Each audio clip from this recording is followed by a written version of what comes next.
Sims and Leon, your mom's favorite podcast. Trust me, I'm a mom.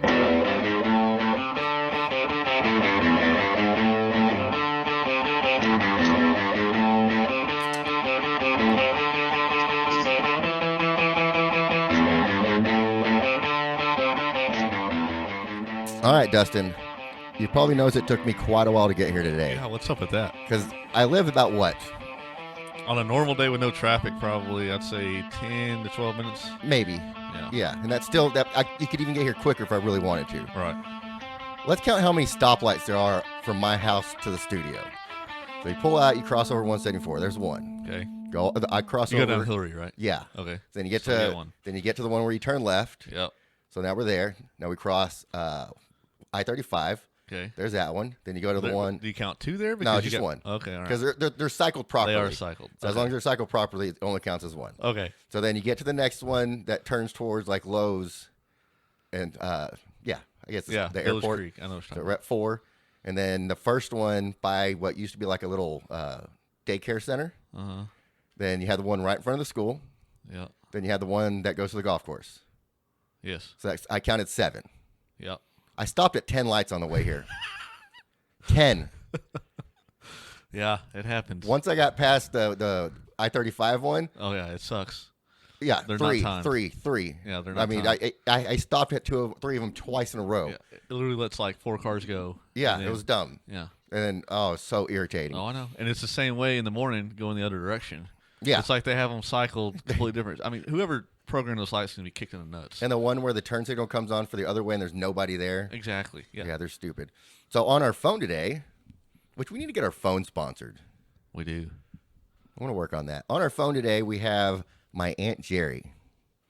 Is it not considered our Aunt Jerry? It's our Aunt Jerry. Yeah. I mean, I've known him my whole life. You have. Since I was a little peon. I'm everybody's Aunt Jerry. This is true. Everybody that meets you, at least all my friends, know you as Aunt Jerry and refer to you as Aunt Jerry. Except for my friends here in the Los Angeles and Las Vegas area. Some of them call me Daddy. That makes a lot of sense too.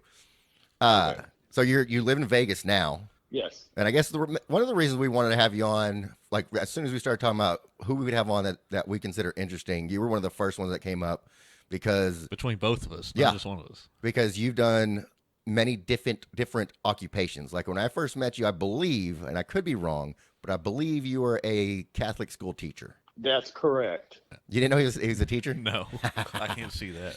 So I've got stories. was that your and feel free to tell whatever stories you want. Was that your first career? No. Can I go back to finishing high school and then I'll go from there? Oh, start wherever you want. You can start when you were a little boy. No, we'll start from high school. So high school, I made straight A's in high school. My dad did not want me to go to college. He thought it was a waste of time. I was too stupid to go. I should stay home and get married to a white woman. That's his quote, white woman. Did you do the air quotes when you said that? Yes, I did. And get a regular job like he had working at General Motors. So he didn't know I made straight A's in high school. He didn't even come to my high school graduation. I got 2 academic scholarships and I forged his name on a loan application. And I paid for my first year that way of college. So where'd you go? And I went to East Texas State, which is now Texas A&M at Commerce. So I only went to 1 year there, and then I ran out of money, so I joined the Air Force.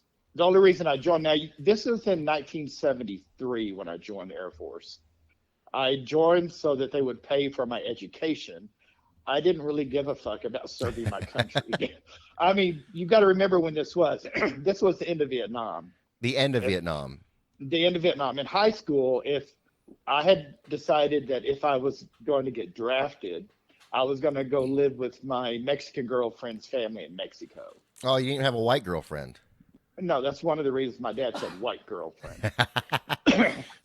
So at the time when he said he wanted you to get married to a white woman, were you dating this Mexican girl? For 2 years, yeah. And I guess the entire time I've known you, you've always been attracted to the Mexicans and the Asians. Or Yeah. I guess Hispanics and Asians is a better way to say it. Yes. Yeah. Sorry, I got sidetracked. So you're back in the Air Force. In the Air Force, I got married to my white wife. While you're in the Air Force. Yeah, had 2 children. So where did you meet while I was her? in the Air Force. Her best friend was dating one of my best friends. Okay, so it wasn't like when you're out on like a military base somewhere. No. It started before I went in the military. Gotcha. First year of college. So one of the greatest mistakes I've ever made in my life. But I love my children and I love my grandchildren. Yeah. So how many kids I do you don't have? want to erase any of 2. that. I have 2 daughters, and He literally just said that. Oh, I'm and- sorry. I'll probably adjust on my mic. I didn't just say that. I didn't think Oh, you okay. said that. Dang it! I thought you I'm pretty did. sure No, you didn't. I said I love my children and my grandchildren. Yeah, that's what he said. So He didn't give a number. I have 2 daughters and You'll I have apologize next week. 3 grandchildren. I might apologize. I'm going to pull this out when I edit it, and I'm pretty sure you said it. Now both of y'all forgot it, so both of y'all weren't listening. It's all right. I was listening See? because it was coming out of my mouth. All right. So, Okay, so- go ahead. Anyway, I'm going to disregard the marriage and relationship thing when I tell you my little brief history on this. Okay. So I had 4 years active military. So where all did you serve while you're in the Air Force? Started out Lackland Air Force Base in San Antonio. Then I went to Shepherd Air Force Base in Wichita Falls, Texas.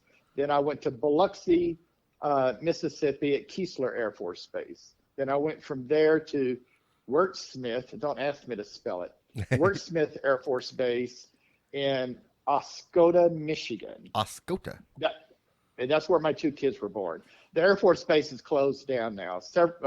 They downsized the military many years ago. So Yeah. they downsized. I used to work on B-52s, repairing their electronic jamming equipment. Oh, so you're a mechanic? I was, but then I moved because I didn't like being out on the flight line at 3 o'clock in the morning when it was minus 50 fucking degrees below zero. Yeah, that sucks.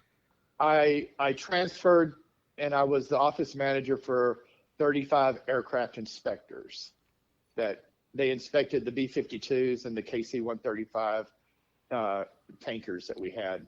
That's really interesting. So I had to type up all the reports, quarterly, semi-annual, annual reports by hand on a IBM Selectric typewriter because we had no computers. Jesus. Yeah. Yeah. This was before computers. So if you had to go back now, do you think it could still work on a B-52? I had more specs in a B-52 than I actually worked in one, but that's a different story.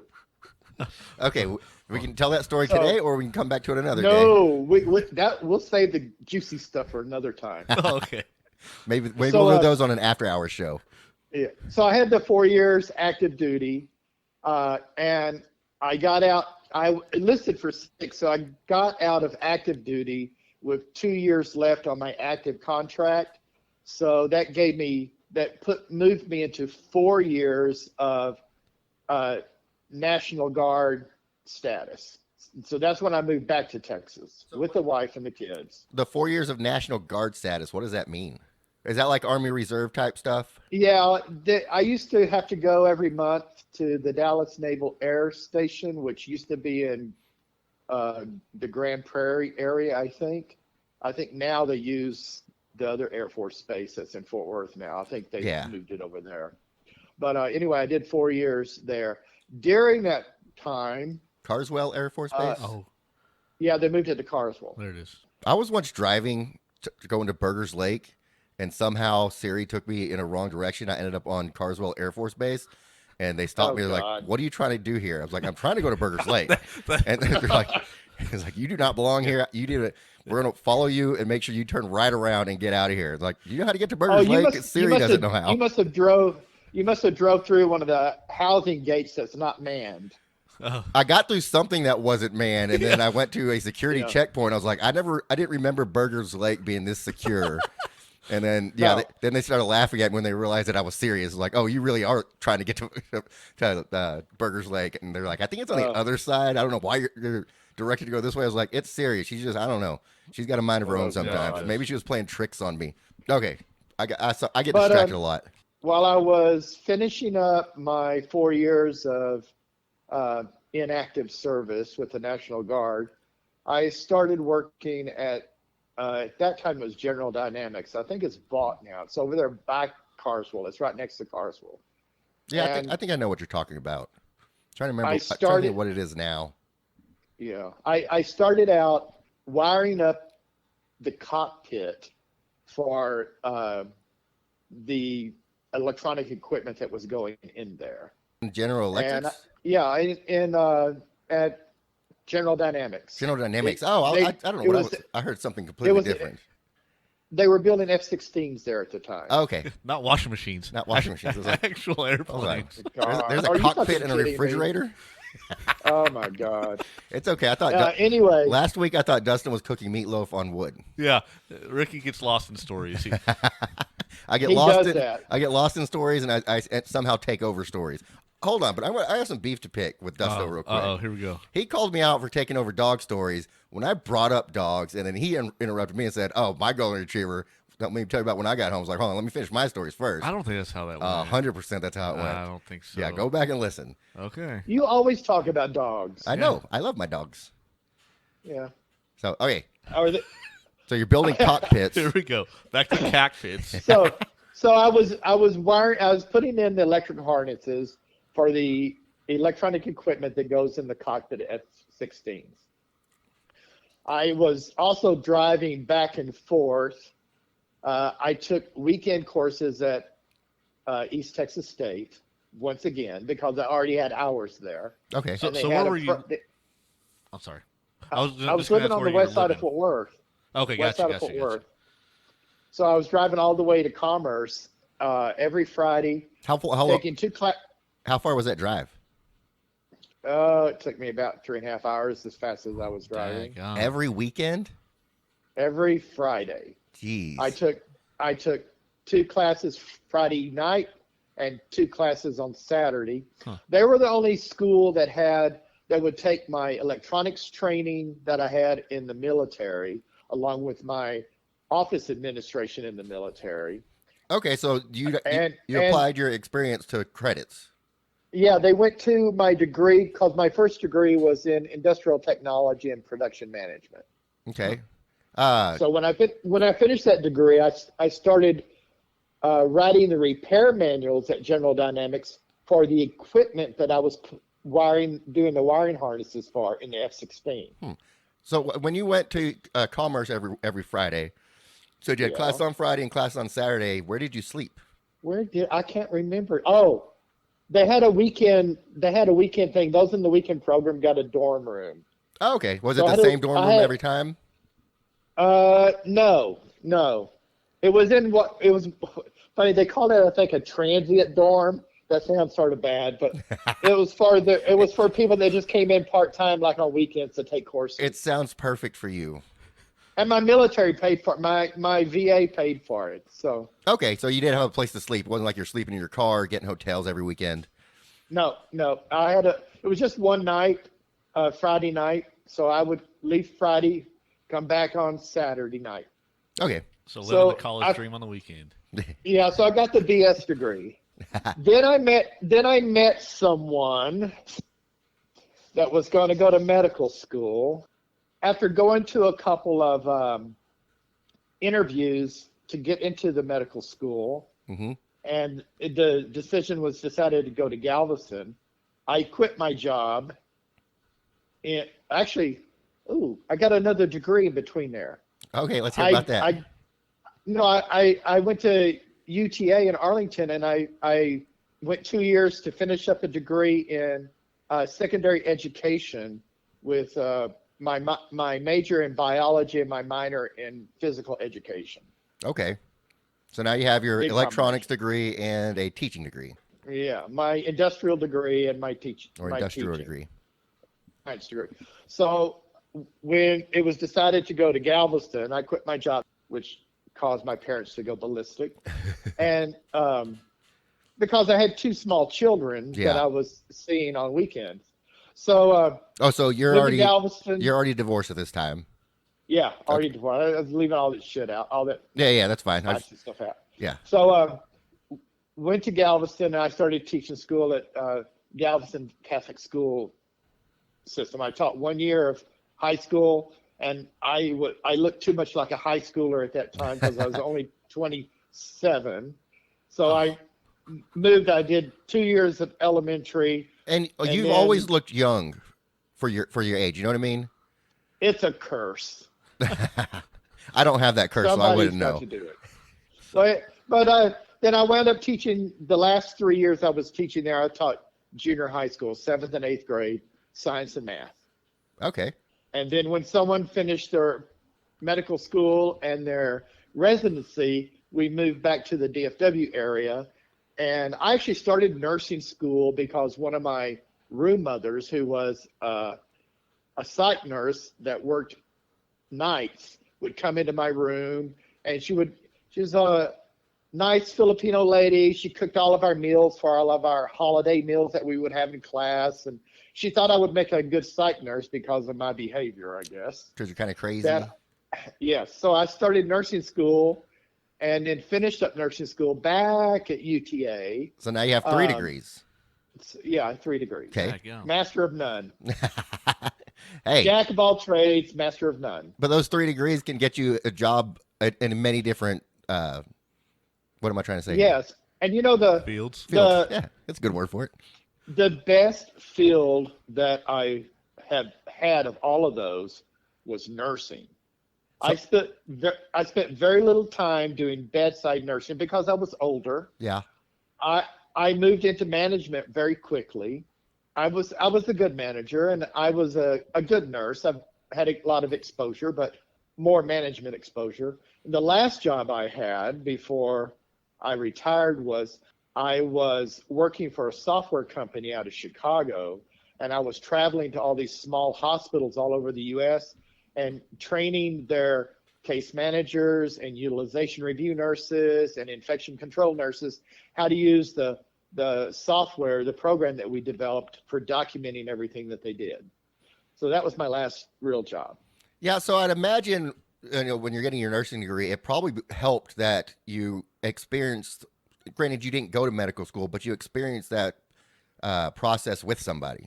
Yes. So yes. I'd imagine that, like, just studying for that, you helping your partner study for that, would educate you some. Exactly right. Yeah, and that did. It probably made it a little easier for you in nursing school, and it kind of got you more interested. In fact, he usually had some study groups, and I was always involved in some of the study groups. I'm well read, and I'm not stupid. I'm very smart. And when I started nursing school, some of the guys that was residents with him, they were upset that I had chose to go to nursing school and not go to medical school. They thought I should go to medical school. Oh. And my thing was, I don't want to go to school that fucking long. Yeah. And you've already changed. I'm only going to nursing school so that I can support my partner's medical practice. Okay. So I was going to ask you if you ever worked at a different, like a hospital or anything, or if it was always at that practice. No. Mostly at other places. Okay. I worked 7 years, I think, with T. That gets us caught up up until retirement. That's where I'm at now. Okay, so I feel like we're missing steps in here because did you ever live in Chicago? I did live in Chicago, yes. So was that when you started with that Chicago-based company? No, it was I was with a health insurance company in Texas. Yeah. When my doctor partner and I separated. Yeah. And I actually met someone else from Chicago, and that's why I moved to Chicago. Okay. Yeah, I wasn't sure if I remember you working in that insurance place here. Yeah, I got transferred from the insurance company to their Chicago office. Okay. And then I know at some point you lived in Long Beach, right? Yes. When my partner in Chicago's father was dying of cancer, he moved back to Japan where his father was. So the long distance relationship just wasn't making it. So I decided to leave Chicago, and I actually moved to Palm Springs, California. Okay. And I couldn't handle the drive to LAX from there because I was flying out every week to go to other hospitals to do the training. So I moved to Long Beach, which was closer. And I loved Long Beach, but I just couldn't afford to retire there. Right. How long ago did you move to Vegas? It's been 5 years. Jeez, I didn't realize it's been that long. In May, we are finally getting to move to the Philippines to do my official retirement in the Philippines. Y'all for real? Wow. Y'all for real are getting to move now? You don't think they'll shut it back down again? I don't think so. Everything we have there is paid for. We have a big house, pig farm. We're going to turn one of the rice fields into a tilapia fish farm. Ooh. So there's a lot of things we have there that we need to be doing. Yeah. That his brother's taking care of now, but we need to be there on hand. So I say what? You said it was 70s, so 70, 80, 90, 40-ish years ago, your dad wanted you to marry a white woman, and now you're married to a Filipino man. Yeah, and there's another story in there because after I got a divorce from my ex-wife, and before Tate, let's say Tate. Is that okay? Yeah. Before Tate, I was actually dating a friend of his, and he was having a problem with the air conditioner in his car. So I took him to my dad's house so my dad could put some Freon in the air conditioner. In Tati's car or the other guy's car? The other guy's car. Okay. And actually, he followed me over there because I was going to stay.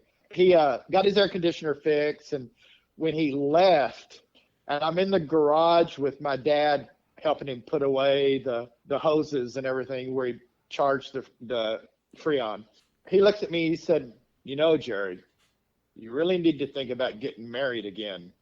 There was a pause, and then he said, to a woman. Oh, jeez. And I looked at him, and I'd never come out to my parents at all. It was just understood. After Toddy was there, it was understood. So anyway, I just looked at him and I said, that never worked out for me. And I just turned around and walked in the house. Yeah, and what I think is great about your parents is, even though your dad said that, they were always very okay with everything, Well, they had no choice. Yeah, but they didn't disown you or ignore you for years. No. And I think my mother's mother had something to do with that, because my mother's oldest brother was gay, and he left the continental U.S. and moved to Hawaii to be with his partner, and they lived there until he died. And I think my mother and my grandmother and my grandfather were very close to my uncle and his partner. And I think that my grandmother, she saw what was going on, and I think she had a discussion with my mother about it. Yeah, that's good. That's good that you had that support. Yeah. And like you have your sister too, who's also gay. She used to be in the Marines. Oh, wow. Back in the day, the Marines had a commercial that said the Marines are looking for a few good men, and I always said they got one when they got my sister. Oh, Lord. Oh, I love your family. They're so much fun. Well, like I said, my mother and father made lots of changes in their social and personal life because of their kids. Number one, their oldest son's gay. The other girl, my sister, a year younger than me, had a black female lover for 7 or 9 years while she was in college. And she had a black child because they wanted a child together. So she got pregnant by one of the football players. Oh God, I hope her family doesn't hear this. But then she decided she wanted a regular family, so she married a Puerto Rican, and her ex-girlfriend was one of the people at the wedding. I think she actually gave her away. I'm not sure. But hold on. This may be extremely wrong to say, but I feel like if you're kind of on the fence there, like you're bisexual as a female and you marry a Puerto Rican, you're kind of staying in the same field, right? Yeah. Like the way they move and dance and stuff? Yeah. Is that a terrible thing to say, or is that somewhat accurate? No, I think it's accurate. Yeah? I mean, I don't know. He's an expert. I'm not. I don't know a lot of Puerto Ricans, I guess. Let me rephrase that. Yeah. I don't know a lot of super masculine Puerto Ricans. I do. Okay. But they're gay. Even so better. what are you gonna do? Yeah. But anyway, and then Linda, the ex-Marine. Yeah. She's always had butchy girlfriends, but now she's married to a feminine black girl. Yeah. Okay, I've never met her. after Grace died, Yeah. Linda got married to another. So, and then It's funny that you said that she's always had butchy girlfriends, but when it was Linda and Grace, like Grace was the feminine one of the two. Well, yes, but you have to look at it in perspective. 100% in perspective. Linda is extremely masculine. Then there's Grace. Then there's me. And then there's Shirley. Yeah. So the degree of masculinity sort of. It's a scale. You know, Linda's on the top of the totem pole there. Anyway. Yeah. And then Pee Wee was married to a Mexican girl. They had 3 kids. Now he's married to a Jewish woman. And Kathy was married to asshole redneck. Now she's married to a really nice guy, and they're retired in Panama. And his son is gay. So it all fits in the family. And we're just a jigsaw puzzle, and we put the pieces together any which way we want. And your super straight cowboy brother goes by the name Pee Wee. Well, he was the baby of 5 kids. That's what we. Oh, I didn't know. But he has another nickname too that only a few of us call him. What's that? One Nut. Okay, is there a story about One Nut? Yeah, well, he had a non-descended testicle. So Okay. when he was 5 years old, just before first grade, they took him in for procedure. They actually put a stitch through his fucking testicle and his ball sack, and brought the stitch down and stitched it to the side of his leg. Oh no! To keep it down. They don't do shit like that now, but this was back in the 60s. Like you could have done that with a stapler. I'm not sure we should be telling this but story. His daughter listens. Oh, Just saying. yeah. His daughter's a regular They don't do listener. stuff like that now. Yeah. So But my job that summer was to make sure he didn't rip it out. So I was always having to inspect his junk. So of course it didn't work. It went back up in there. And when after his kids were born, this was at Eugley, in fact, he had to go in, and they had to go in and surgically remove that testicle. It was the size of an orange. Oh wow! It had so much tissue that grown up around it that they were afraid it was going to become cancerous. Oh my so goodness! I always said he had one nut and then a partial hysterectomy. Jesus. So Dustin's wife Elena, works with Ashley. Oh, good. So she's going to hear this story. So if she's never heard it before, she will hear it now. She's one of the first listeners. So. Yeah, she definitely is one of our good followers.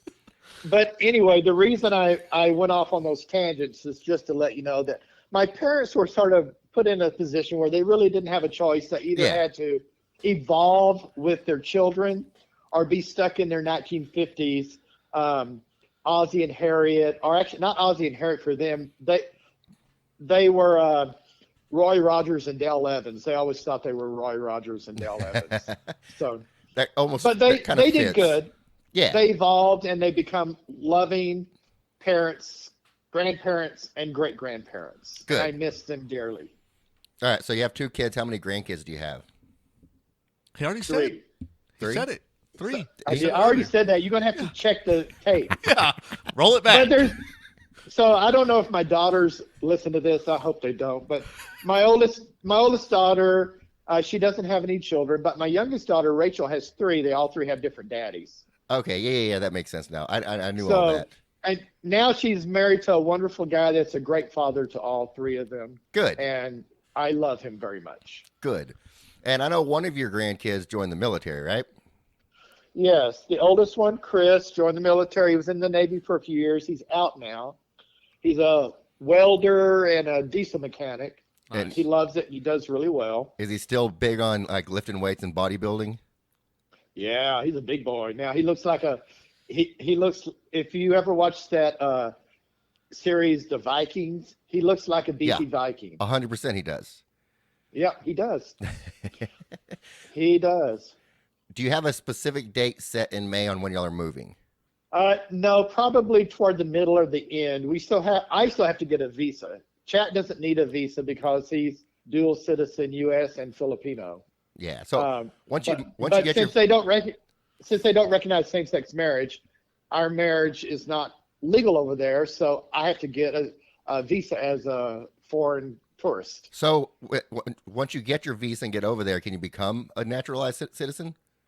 No, I can get what is considered a expat's retirement visa, which is a permanent visa that I don't have to renew, and I don't have to go in and out of the country multiple times. Gotcha. So if I go to visit you, what all would I have to get? Is my passport good enough, or do I also need a visitor's visa?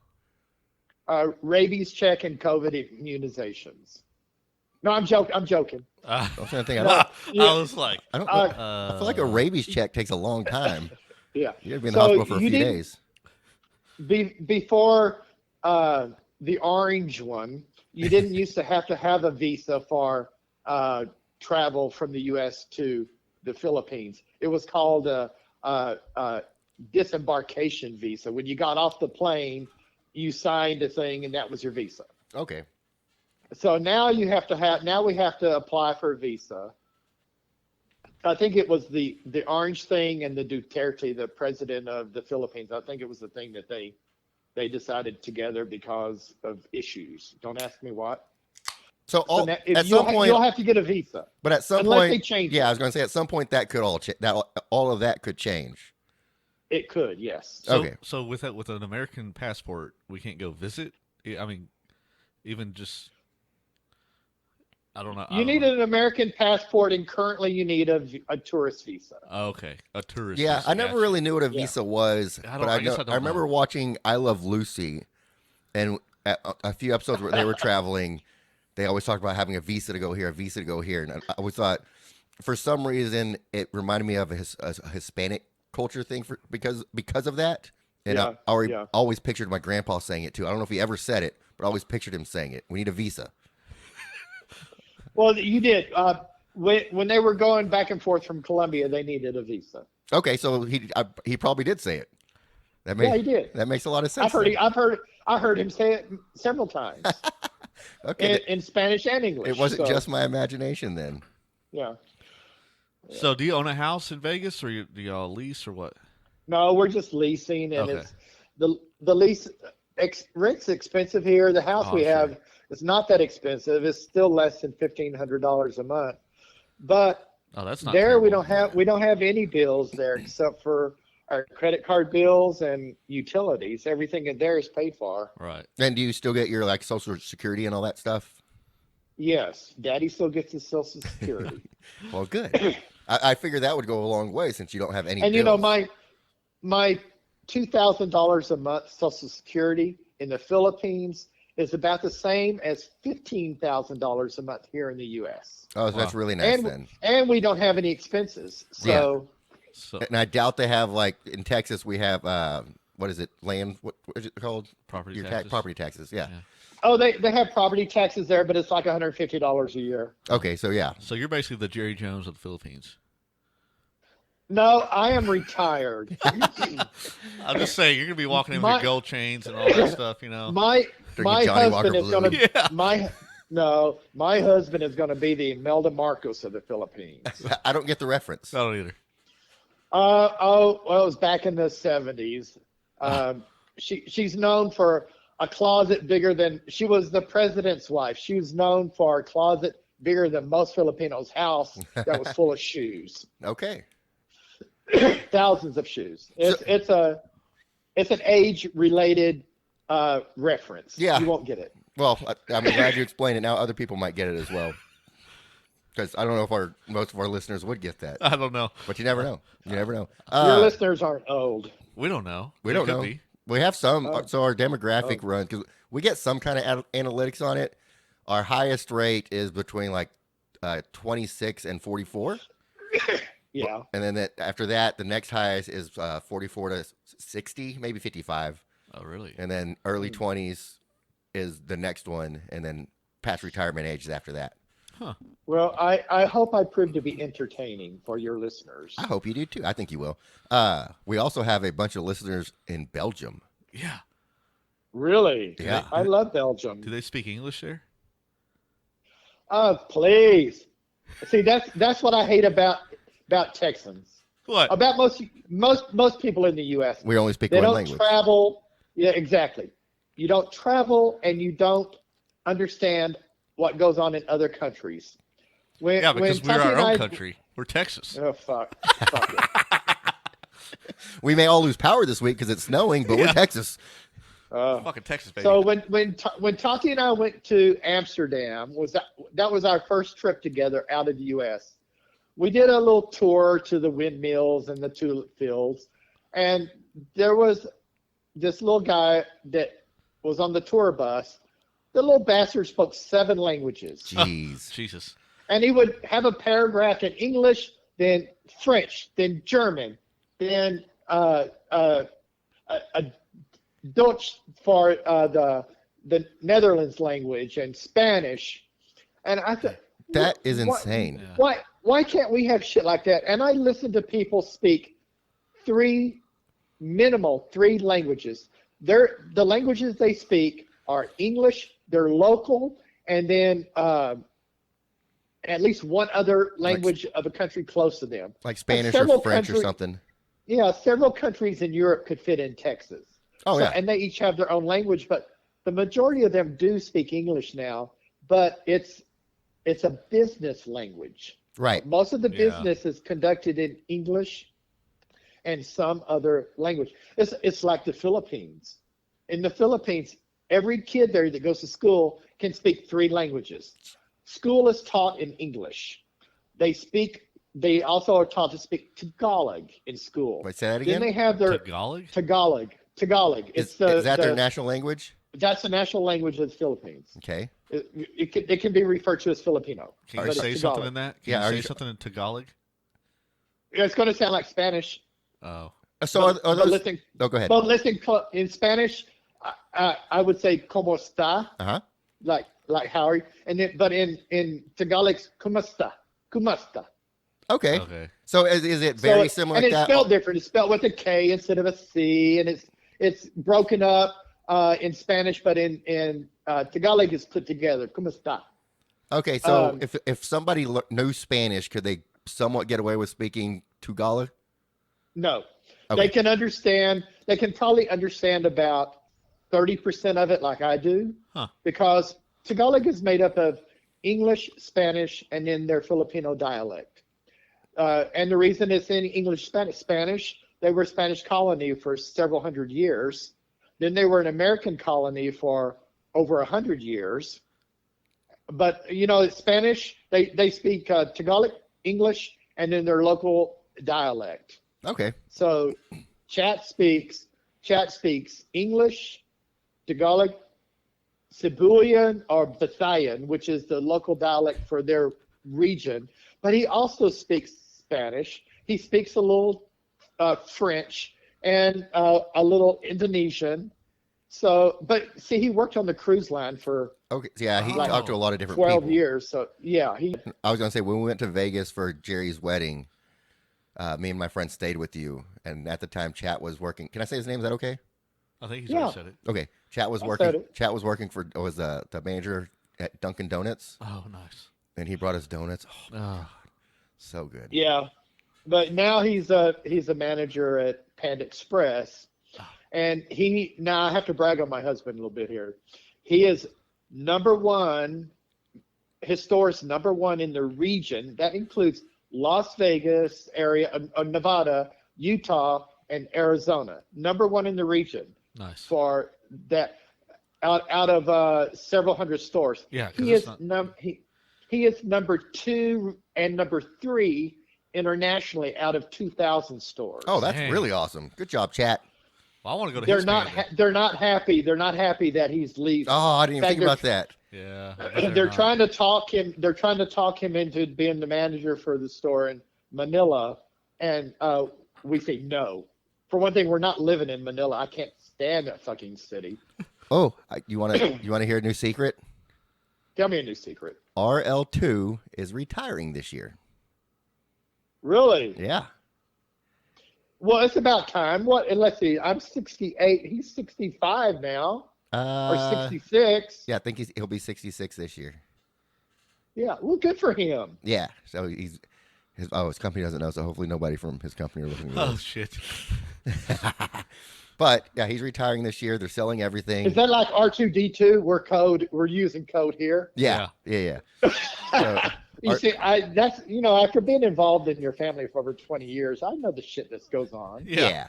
So yeah, they're selling their house, they're selling everything, and buying a little house here in Burleson. And Good. What prompted it? Well, I'm not gonna say the event that prompted them to decide to retire, but they stayed a couple of weeks in Denver with my sister and brother-in-law, and they didn't stay with them because they were living in a 2-bedroom apartment at the time, but they were there. Yeah. They were there almost every day, and after that, they talked about it for a couple of weeks. Like, what if we just sell everything and move into an apartment? Because then we wouldn't have to worry about maintenance. You know how my dad's yard is and how crazy he is about that yard.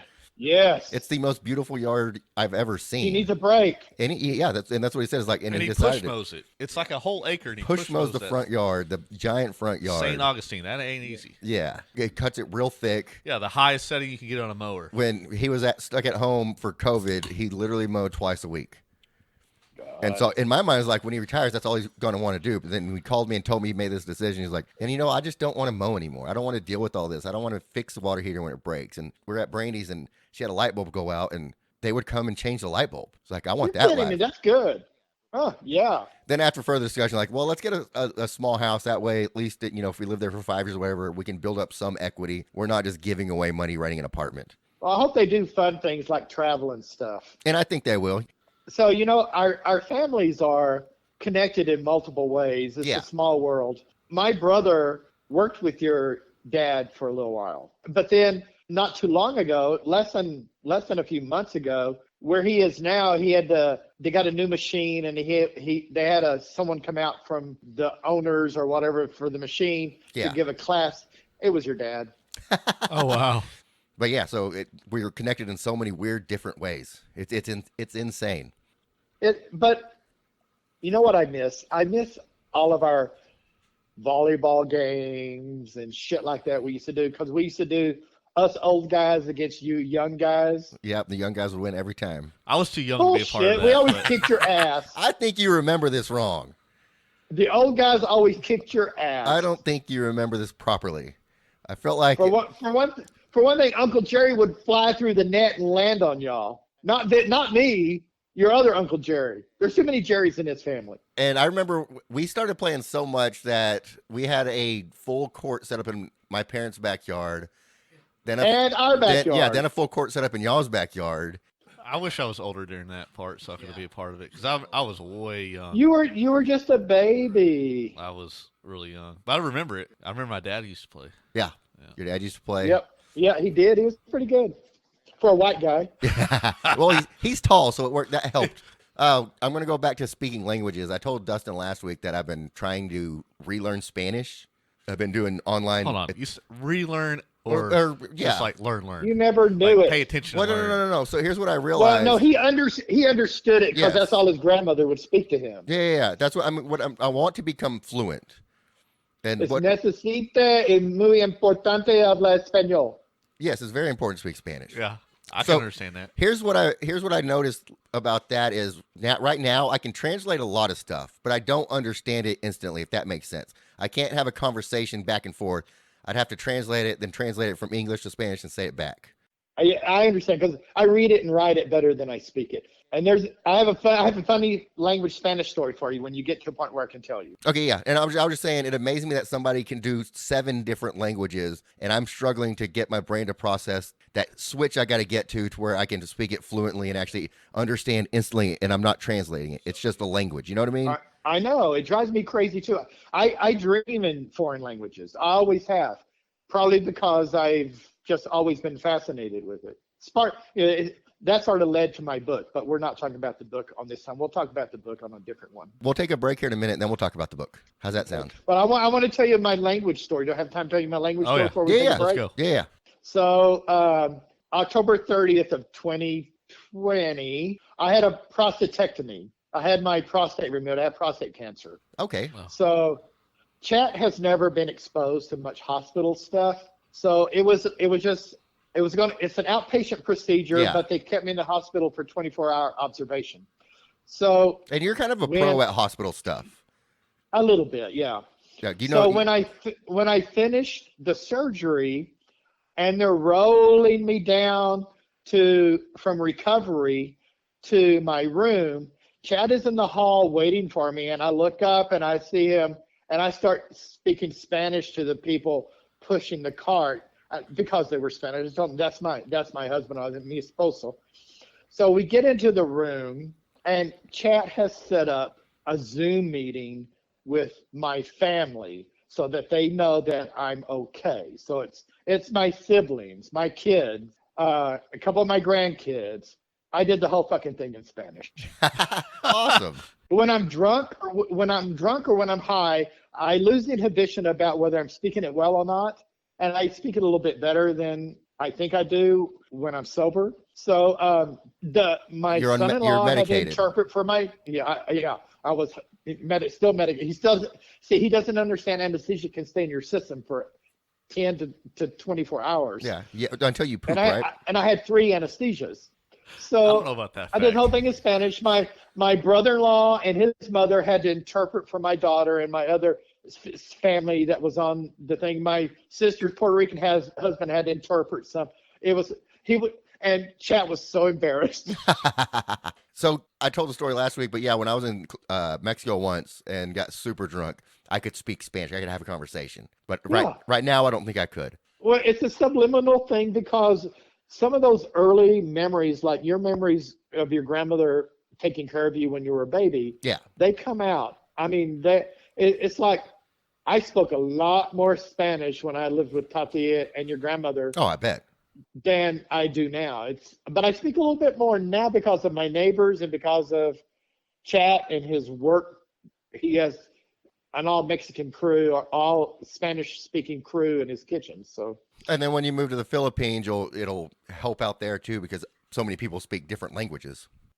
Yes, I caught his cousin the first time I went. I caught his cousin. She told Chat that I was guapo. And I said, thank you. I know she was probably lying to make him feel good, but I said, thank you. She said, oh my God, he speaks Tagalog. I said, no, that's also Spanish. Bitch. Yeah. What you talking about? Know your languages. All right, you want to take a small break? What are you drinking? Who, me? Yeah, I know what Dustin's drinking. I can see him. I'm drinking tequila and carbonated water. I do some sucking down some. I don't have a shot. I have a glass of tequila. So And then I have my almost like a ranch carbonated water. Yeah, Similar. I've been. Yeah. So I love beer. I'm on a little diet, so I haven't drank beer in over a week now.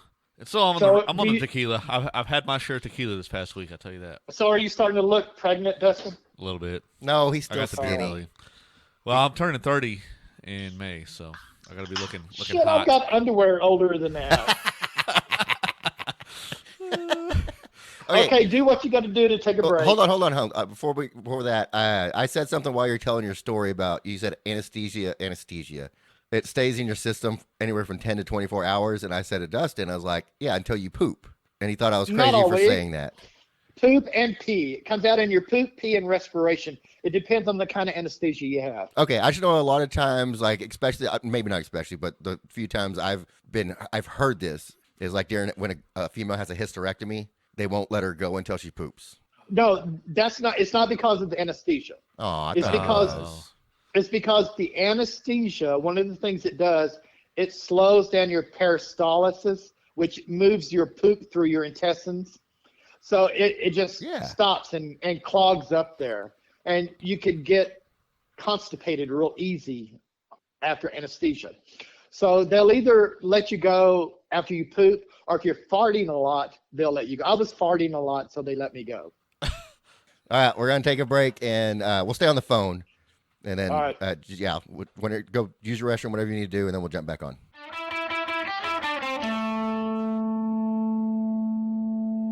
We've talked about kickball many times on the show, and now's your chance to join in on the fun. Texas Kickball is our favorite local kickball league, by far. Registration for the spring 2022 season is up and running at texaskickball.com. That's texas-kickball.com. Bring your whole team to the fields or sign up as a free agent and meet some awesome new people. I found lifelong friends from playing kickball, and I've seen many of those friends meet their significant others on the kickball fields. The season starts February 24th, so don't hesitate in getting registered. Registration covers 8 weeks of play, followed by a single elimination tournament for all teams. And the best part, we also get drink specials before and after the game at our sponsor bar and an end-of-season party with an open bar tab for all registered players. Texas-kickball.com. Your mom's finest kickball.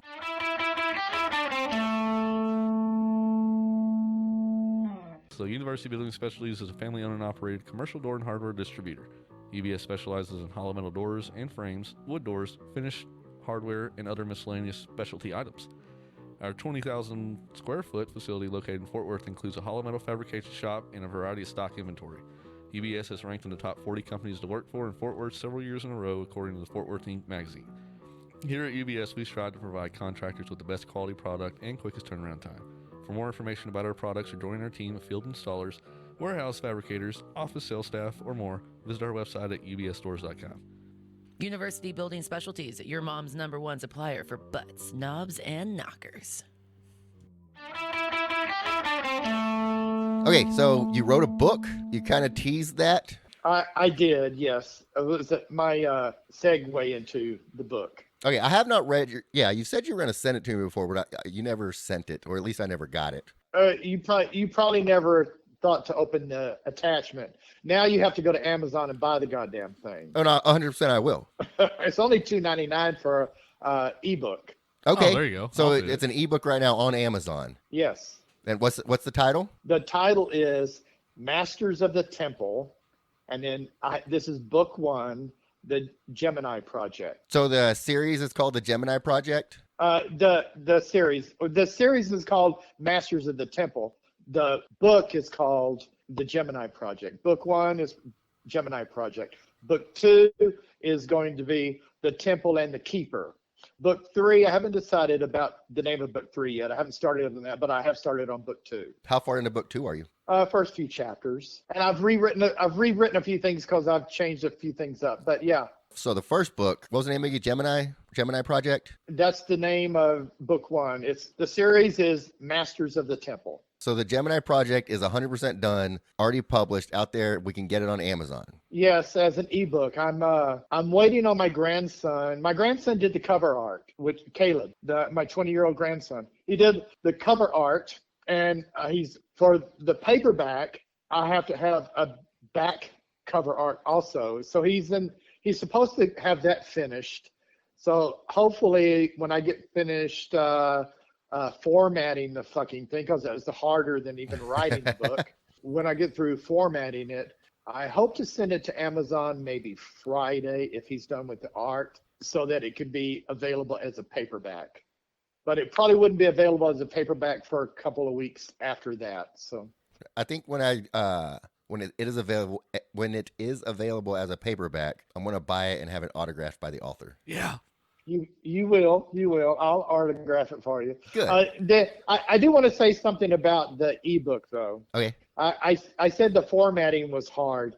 The formatting was really hard. I actually had to buy a laptop because no. I did everything on my iPad. I have a big ass iPad. I did everything on the iPad, but I couldn't format it properly on the iPad, so I bought a cheap laptop to format it. So the formatting is not the best. It starts off pretty good, page, then there'll be a partial page, and then the next page, it'll start over. But none of the content is missing. It's all there. It's just the way it's formatted, it leaves some partial pages. All right. You don't have to tell me about formatting issues. If you ever look at our website, simsandleon.com, Yeah. it is a mess. It is. Because I have no Well, clue you know what doing. I'm talking about then. Yeah. You know what I'm talking about then. Yeah, it's a mess because Same shit. I'm not a web artist. What is it called? Web Designer? Web designer. There's a different word for it, right? Is there? I don't know. Maybe we need to look into that. Getting somebody to sponsor. You're not a Webby? I'm not a webby. I'm not a webcaster. Be able to Whatever. design our But yeah, website. so it's a very simple website, and it's actually less simple than the simple one we originally had, which I liked a lot better. We just couldn't post our podcast to it. So it's very simple. It literally just has links to our episodes and links to our sponsors or our partners. Oh, I don't really want to call them sponsors. So yeah, they're partners. Then you know what I'm talking about, formatting Yeah. issues. So Okay, so how long did it take you to write this book? less than a year. Oh, really? I thought you'd been that's working on not it for a bad. while. No, I started it right after my prostatectomy. So I worked on it all through 2021. I was done with it October or November of last year. And I've been going around with my grandson about the artwork, and I've been making some tweaks to the book.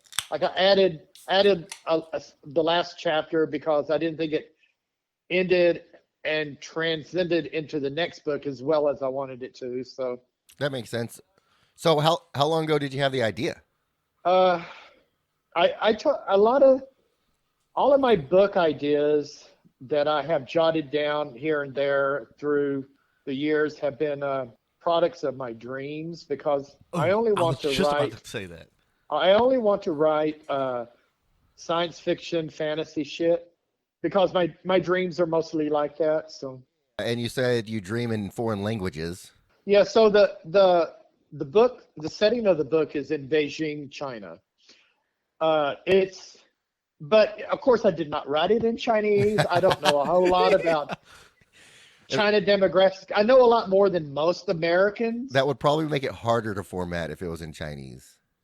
Well, it would be I would have to fucking kill myself. So what's you want to talk about what the book is about? Okay, so the first book, the entirety of the book takes place at a technical institute in Beijing, where they supposedly train their latest and greatest scientists. So the two main characters of the book, one is a priest from a secretive temple way outside of Beijing in the mountains, and the other one is the son of a South Korean general that comes to China to study. And they have this strange connection where they bond spiritually, emotionally, physically, and everything. They actually they're gay. I'm going to say the two main characters are gay, but that's not the premise of the book. They have an ancient bloodline, which is referred to as the old blood, that gives them sort of mystic abilities. So they come together with that. I'm going to keep talking while I let my pussy out in the backyard. She's screaming at me. Okay. Here you go, Momo, outside. Outside. I have it closed. I have a cat door, like a dog door, but I have it closed because it's cold. Does she go pee and poop outside or what? Like a dog? Yeah, she has boyfriends that come around. Well, yeah, but does she have a litter box, or does she go do everything outside? She has a litter box. When the weather's warmer, I keep the litter box outside during the day. She poops all through my flower bed. So that's good. That's good for your flowers. So okay, but anyway, hold on. Ask me. What is the weather like in Vegas right now? Right now, it is 46 degrees, high of 48, low 36, breezy about 10 miles per hour. To us, it's fucking cold. Oh no, to me that's cold. Yeah. But last year at this time we had snow. It snowed in fucking Las Vegas. We had 2 inches of snow on the ground. They closed everything down. Right now it's 36 outside. We're slowly dropping down to freezing temperatures. Yeah, we got sleet. It's sleet. Yesterday it was in the 70s. Yeah, 72. It was 72. Short sleeve shirt. I saw somebody post like, this is the best explanation I give you for Texas weather is I'm out here trying to find salt so I can put it on my driveway so it doesn't freeze up while I'm wearing flip-flops and shorts. Exactly. Yeah. So yeah. Yep. That's Texas. And yesterday was the last day of summer, and then today's the first day of winter. Yeah, and then summer will last about a week. Yeah, summer will start back up next Thursday. Yeah, exactly. Yeah. Hopefully. All right. So like I said, I get distracted. Back to the story. Okay. Back to the book. Okay, so the two guys meet during introduction day. It's like an orientation, but it's where the new students just introduce themselves and then they go to their dorm rooms. Well, the president of the university is sort of set up by these two guys, that he moves them into a separate apartment so that they can be together, because he found out that they hacked the computer's personnel files and student files the first 6 hours they were on campus before the introductions. So they did some work for him, and they sort of become his personal investigators for some odd things that happen around the university. Okay. And it's political and personal to the president of the university. And it's an interesting story, but like I said, the two main characters are gay. It talks about them being nude, but it doesn't. It's not a sex novel. There's no sex scenes. It's not no 50 Shades of Grey. It's not. No, that's nothing like that. So what kind of? You said they have these powers. What are their special powers? Like how into detail do you go in that? They see auras of people that produce auras.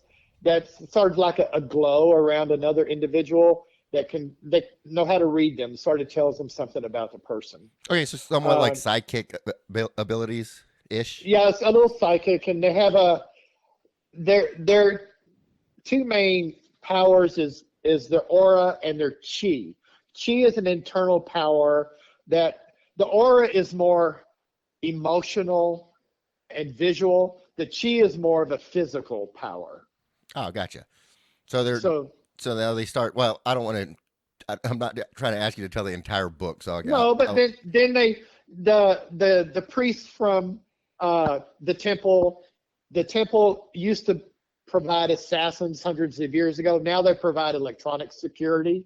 So he has developed some electronic things like a special phone, a satellite receiver that he mounts on top of their apartment that he hooks into an American spy satellite that's over the South China Sea.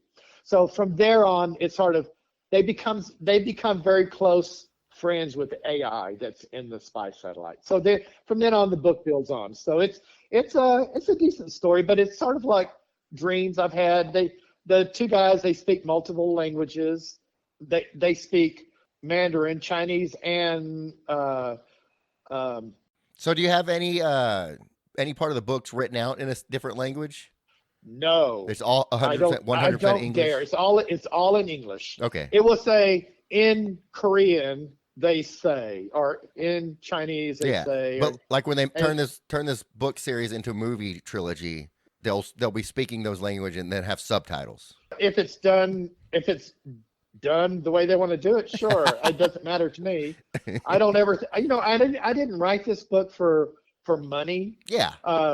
I wrote it I want to leave something for my kids and grandkids to say, oh, look, Daddy wrote a novel, or, Yeah. And the fact that my grandson is doing the art, that's really neat. That makes it even more personal to me. So yeah, and I already told you I'll volunteer to do the audio book.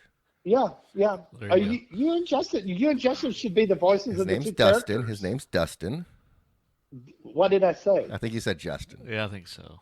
Oh, I may have said Justin. Sorry, I know better than that. So, Justin. I've never listened to an audiobook. When somebody and I'll do some research before I read yours, but when somebody reads an audiobook, do they just read it straight, or do they read it with inflection of what's happening in the story? They read it with inflection, and if you want to listen to an example, I think you can pull it up on YouTube. There's some examples of audiobooks. If you just go to audiobooks and pull up an audiobook, if you can find a Harry Potter, or if you can find any of the Asimov books like Robots of Dawn or Foundation, it's usually just one reader, and they read in different voices for the character. They'll even try to read with a female's voice, but they do use inflection in their voice, and they. We tried that before. It doesn't work with me. Well, it would be funny to do it anyway. I mean. Yeah, I love the idea of doing it, and I kind of love the idea of doing this as a group project, like you said. Yeah. We can almost do it as we're enacting the play, just vocally. So, I didn't know this about my book until I sent the first 10 chapters to some of my tennis player friends that are my educated friends. Some are school teachers and some are nurses. So I sent them the first 10 pages or first 10 chapters of the book. I said, what do you think about this? Is it an interesting story? I'm not asking you to edit it, just that kind of feedback. And they all said, oh my God, Jerry, this is like an Asian BL series. And so I didn't know what the fucking Asian BL series is. It's it's a big thing right now, and I didn't know it with younger kids, and a lot of them are written by girls. They're where the main characters are gay. It's called boy love series, and I don't mean boy like in children. I mean boy like in men. Yeah. And some of it's in high school, some of it's in college, and some of it's other in professional life. But it's a big genre in especially in Korea, Thailand, the Philippines. So I started watching some of it on YouTube. I thought, oh fuck, my book could be that. Yeah, so you could actually get a big following if the right person finds it. It's like, hey, watch this. Yeah. I have Chad has several relatives that are gay in the Philippines that actually work on the side in sort of like the entertainment industry. But then I'm also Hold on. Hold on. What kind of entertainment industry? Everything from cruise ship entertainment to local Filipino TV programs. I wasn't sure if you meant like not a donkey not show. the kind you think. No. Hold on. I said Aunt Jerry's telling me his gay family in the Philippines are in the entertainment industry. The first thing that comes to my mind is not a TV show or a cruise. And I think that's justified. The only perv in the family. I'm the only perv in the family. So they're all legitimate pervs. Okay. So their entertainment stuff is like you said, movies or not movies, but TV shows, cruises and stuff like that. Okay. Yes.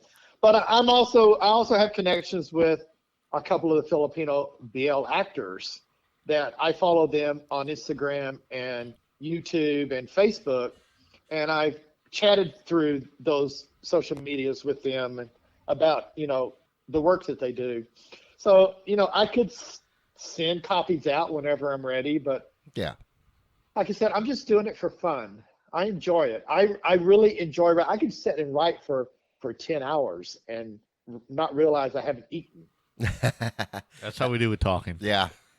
We went on an adventure last week on talking. We did 5 hours in studio. Oh, you're fucking kidding me. Oh, we did 5 hours in studio, and the second half of it was just me and Dustin just BSing. And we're doing it. It's going to be our late night series. Yeah, we might not host all. We got to figure out how to put it out there because we don't want to be on our main page where everybody can see it. So maybe subscriber only content. We'll figure out.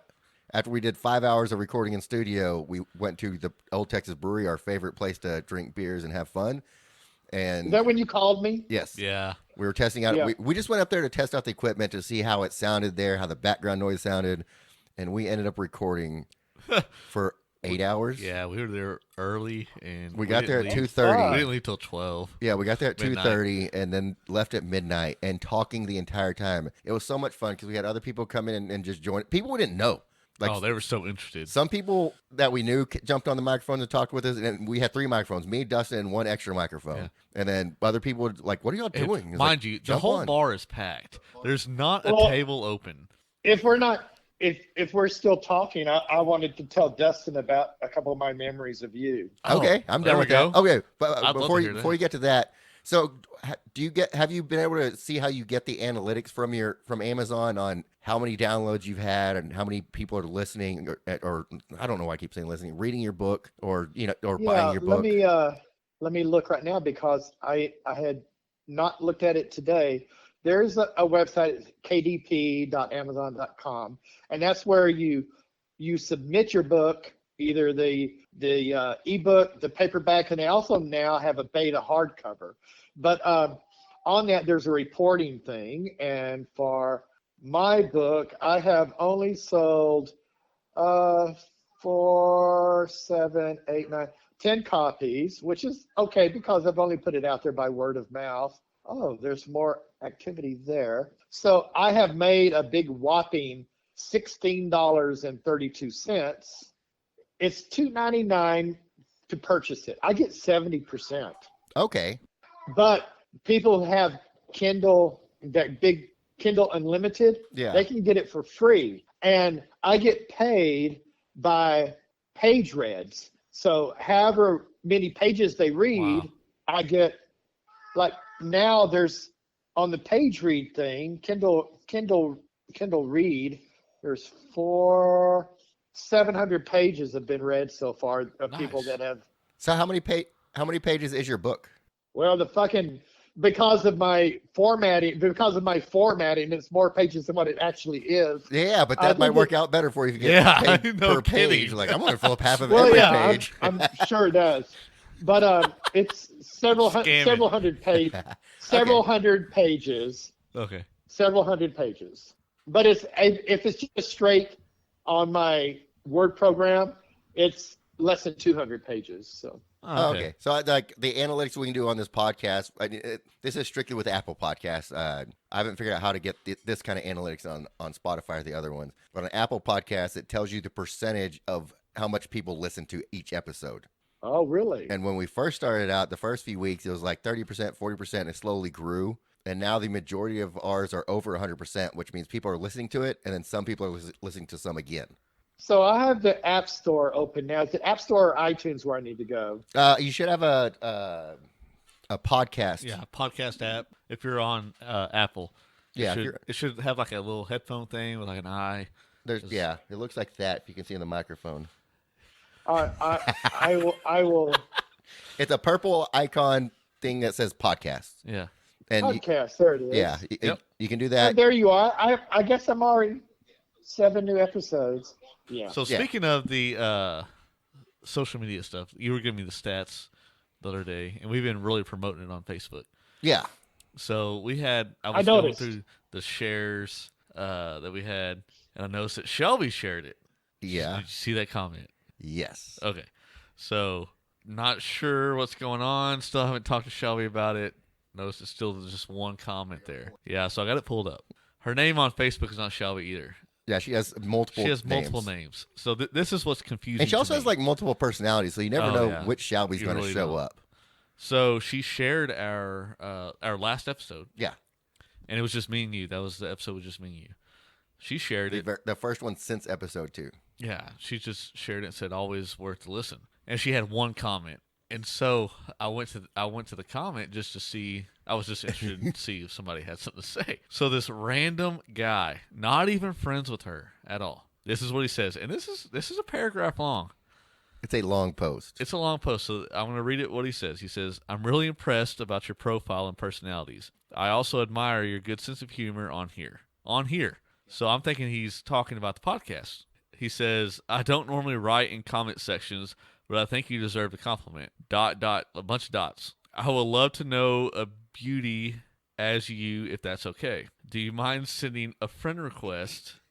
Click on my profile to add me." That's kind of weird. Yeah, so on multiple levels. It's weird on multiple levels, and when you request somebody to send your friend request, I think that's very odd. Through a comment? Yeah.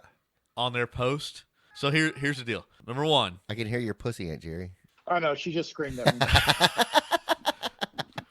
You know what? Lay down, bitch. You know what? Elena told us that we talk about pooping way too much. Yeah. And I was like, we're going to go this entire podcast. No, we talked about your cat shit's everywhere. We can't go an episode without talking about poops. That's funny.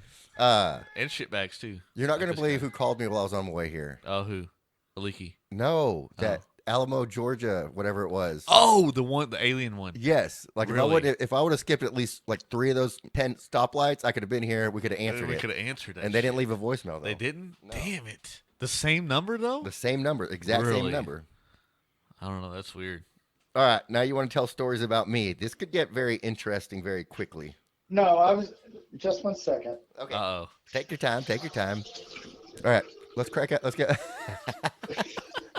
Let's pull out one of these Jello shots. Sorry. Oh, you're fine. Try a Jello shot. What I'm doing Is there a tsunami going on over there? We're going to pull out a frozen Jello shot. It sounds like it's raining a little bit. Yeah. Sounds like a swirl. All right. So we've been talking about these Jello shots we've been trying. The Frozen shots. So Alana put them in the freezer last time. So now we're gonna try them frozen. What color do you want? I want to holler at Alana, see if she wants to try them frozen. Y'all keep doing the Jello shots. I got to feed my pussy. Yeah. Okay. Okay, you're fine. You're taking strawberry, right? Yeah. So we got 2 blue and 1 watermelon. I'll take the blue. That way, Alana has options. All right, here we go. I'm not even sure how we're supposed to try Especially these. the frozen one, being frozen. I feel like we should have saved this for like a summer day, not... So I opened it. Did yours like spooge up a little bit? Mine is puffy a little bit on the Mine was a outside. little puffy. It almost looks like it could be Be slushy. careful when you say spooge. Don't say spooge. I feel like it's more slushy than. Oh no, it's not. Is it solid? I don't know. This is weird. Oh, that is weird. You're right. All right. It's definitely more jello-y. Do you want to go first or me? No, you go ahead. I don't know how I'm going to tongue this thing. Wait, say that again.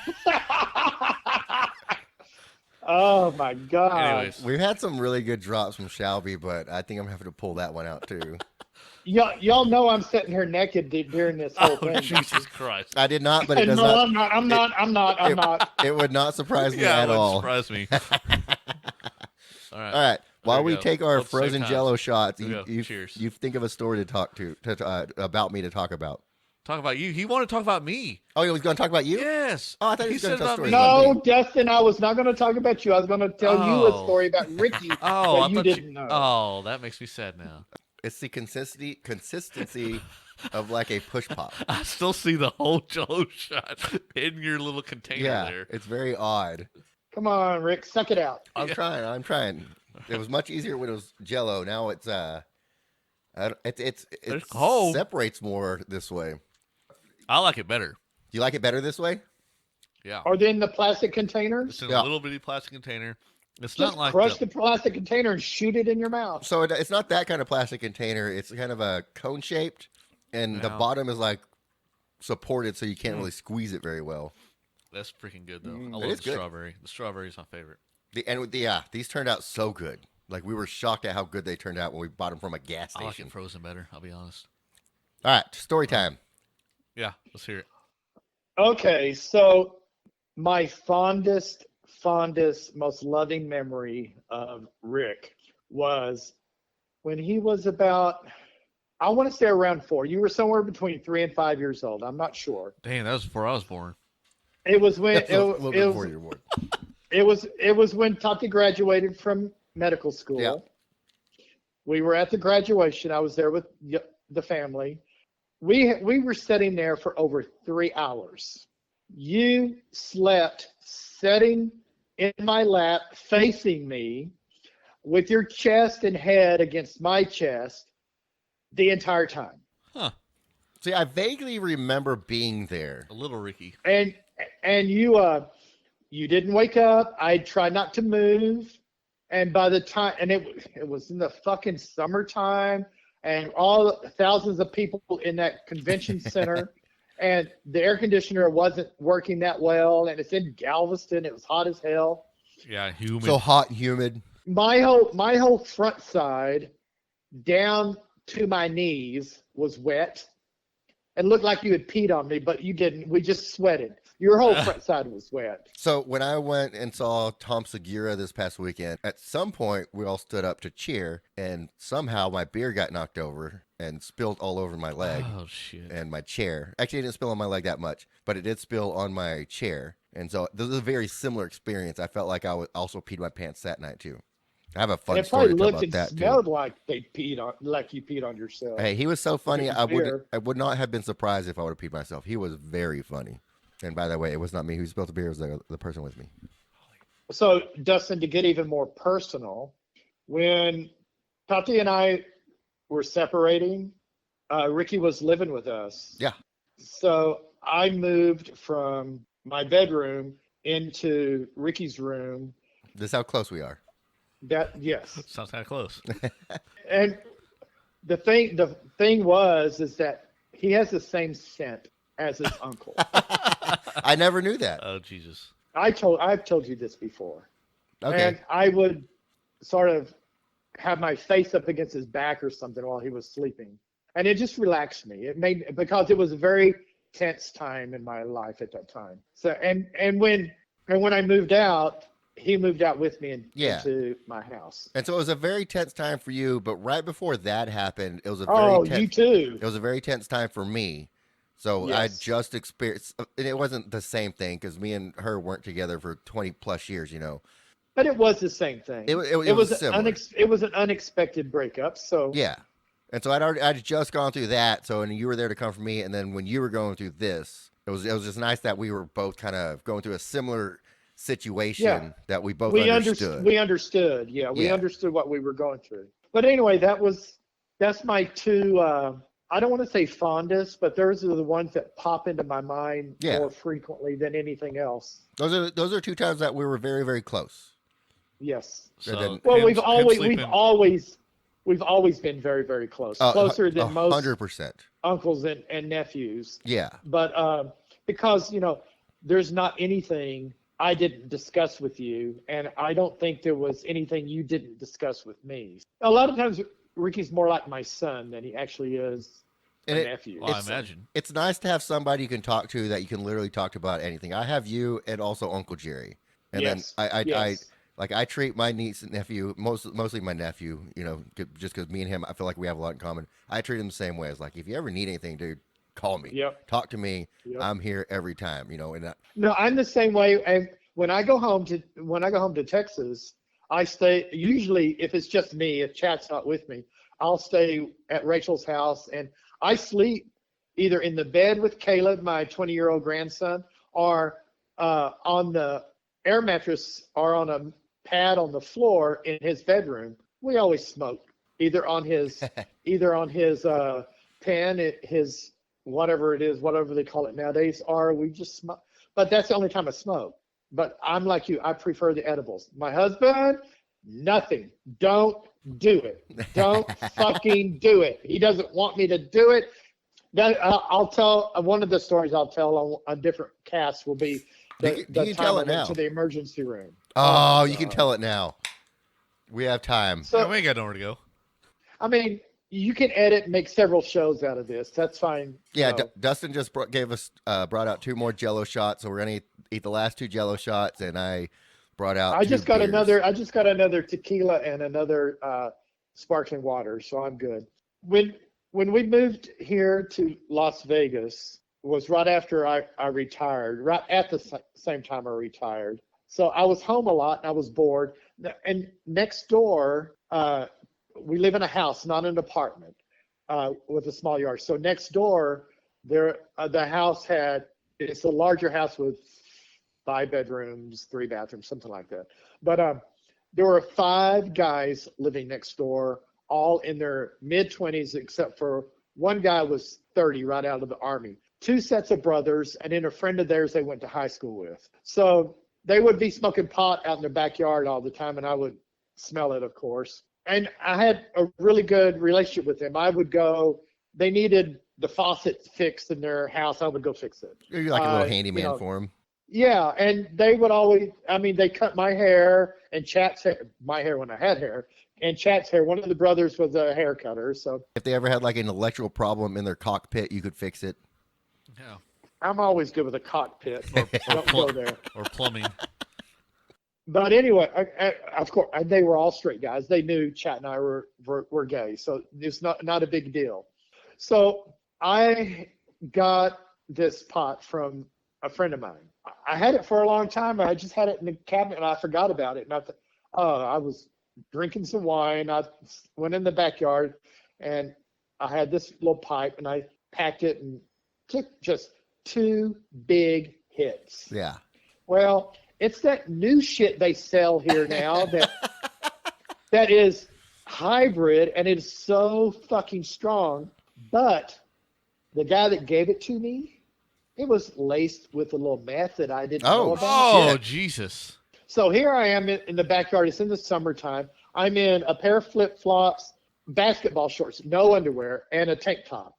And within minutes, my heart was palpitating too fast. I knew something was wrong because it was not a typical high that I'm used to getting. All messed out. So do you still have your teeth? Yeah, do you still have your teeth? I do. I have another story about that too. Sores all over your face? No. You weigh like 110 pounds? No. Is that how you stay so skinny? So I had the sense of mind to know what an emergency room is like and what's going to happen. I put on some underwear, and then put the shorts on. I kept the flip-flops on because I knew I'd have to take my shoes off if I got into bed at the emergency room. I'm thinking of all the shit. And then I think I put a regular T-shirt on instead of on top of the tank top because I knew it would be cold. I made sure I had my wallet in one of my pockets, my house keys, and my cell phone. I went next door and knocked on the door. The boys answered.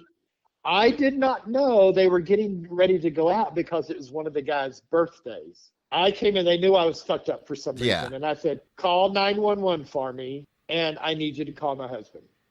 He was working. So you couldn't even call your husband. I couldn't work the numbers on the phone. So they called 911. They opened the front door, and they had me sit in a kitchen chair in the front door so the ambulance could see me when they came. They would know what house it was. And I picked up my phone, and I had Siri call my husband. And I handed it to one of the boys. I said, just tell him I'm fucked up. I think I had some pot that was laced with something, and I'm going to the emergency room. So he gets to the house before the ambulance does. Okay.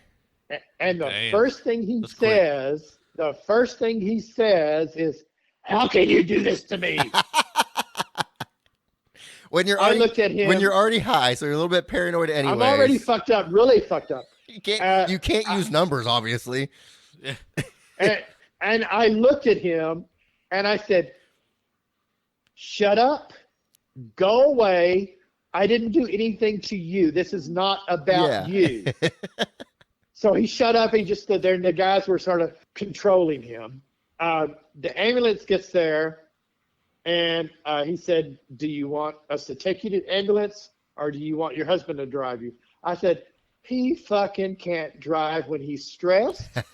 I want to go in the ambulance. He can follow us. So, because Chad is a drama queen. I'm sorry. My husband is a drama queen. So I get in the ambulance, and of course there's the driver and his co-driver, but then there's 3 guys in the back. 1 guy's in training and 2 paramedics. And one of the paramedics is getting ready to start an IV. And I said, I'm a retired nurse. I have no fear of needles. I usually have good veins.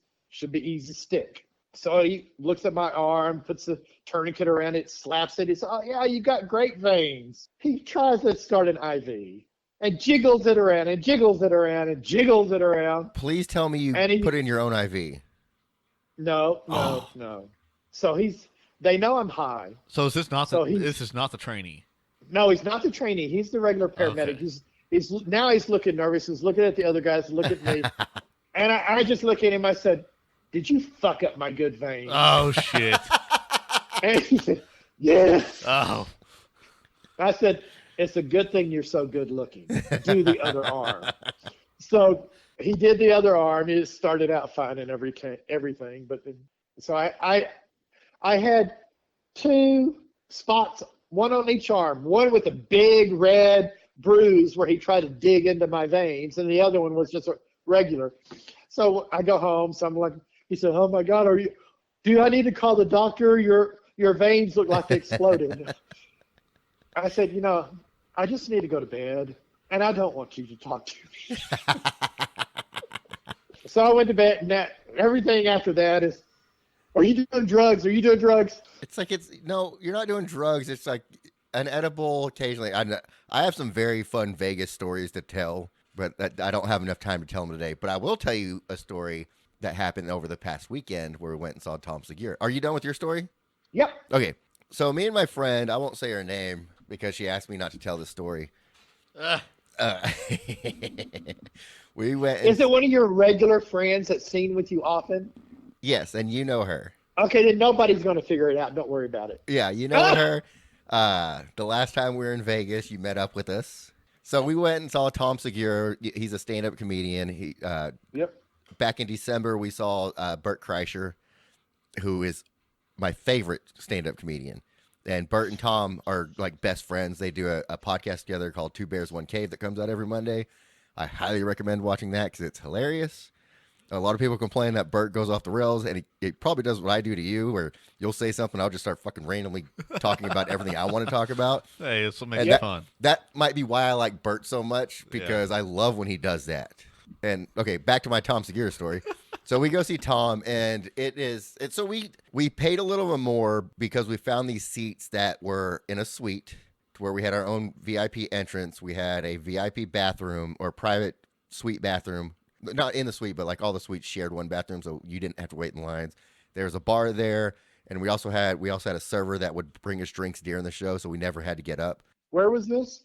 This was at the Texas something CU Theater, the old Verizon. Okay. It used to be called Verizon Theater, so it's in Grand Prairie. And before that, was it not called the Nokia? Yeah, Yeah. It's Yeah. been Yeah, I it's know been it. names. and it's the same place we saw Bert a month ago, or 2 months ago, I guess now. And so now we're seeing Tom, and like when she spilt that beer on me, I mean, when that beer got spilt on me, it wasn't that bad because I could just order another one next time the waitress came by. So that was awesome. So we go through the whole show. With soggy pants. With soggy pants. Because I paid for parking, she paid for my first 2 beers. We leave there. We're in her car. She drives. She's the same girl that I went on vacation with for her birthday. I know. And ran out of gas. Yeah. And we almost ran out of gas, but we also did the air pressure thing. She stopped someone because her air pressure was low, and she stopped in the tire place to get them filled up or get the air pressure in her tires checked. So how many stories are you telling now? I don't know because I just got super sidetracked because. After spilt the beer. So hold on, I want to finish. I want to tell another side story. So side story.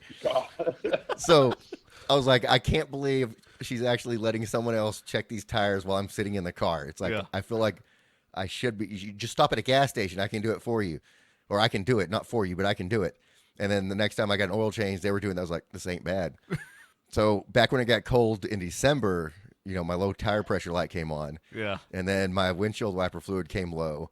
I was like, you know what? I got to get my car inspected next month. I'll just go do my oil change inspection. They'll take care of all of it. Yeah. I don't have to worry about it. So now I'm 100% bought in. Instead of just opening my garage, plugging in my compressor, airing up my tires, I'm like, I'll wait a fucking month and go get it done when somebody else does it. They didn't even fucking check my tire pressure. I was like, son of a bitch.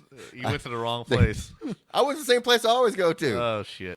So Ricky, it's nice to know things don't change, like your ADD. Yeah, that's very true. So, okay, we're back at Tom Segura, and the show's over. It was so fun. I laughed the entire time. I probably laughed so much it annoyed the people around me, which if I did, they shouldn't have been there. I think you laughed so much you actually peed your pants. You're blaming it on the beer. I might. Yeah, Well, I had to agree. pee really bad afterwards, so I could have. That's a possibility. Prior to this, us getting there, we stopped at a burger place, had a burger, had some beers before the show.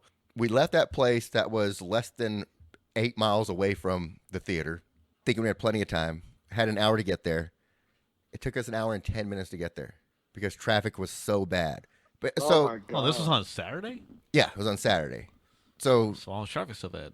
huh? Why was traffic so bad? Because we went to the late show. When we saw Bert, we went to the early show because they both had 2 shows.